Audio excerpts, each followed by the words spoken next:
My name's Maddison. I'm Director of Professional Development at the Royal Veterinary College. I'm at the London Vet Show because I have coordinated the clinical program in rooms 1, 2 and 3.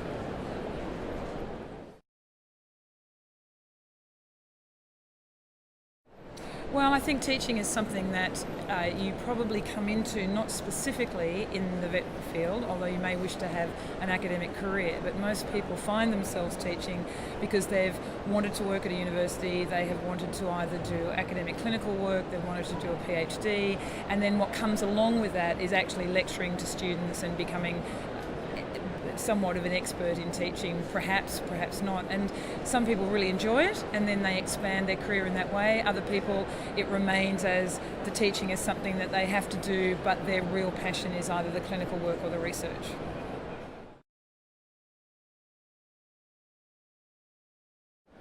I don't think, with teaching, I don't think it's like I want to be a primary school teacher, I want to be a secondary school teacher. As I said, it is something that tends to come along with, or secondary often, to the primary reason why you've ended up in a university.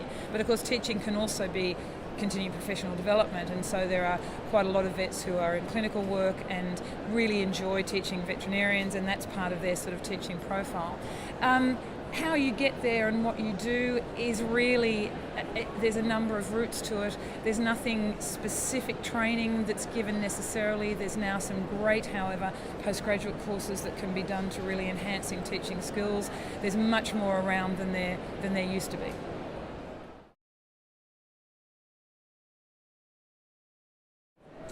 I think it depends on how much they know about what they want to change to. So if they're clear about that they, for example, want to go into research or that they want to get a university position, then it's probably best to talk to people at universities about that. So most universities will have someone who's responsible for research, or there might be a particular area they're most interested in, so talking to people in that area.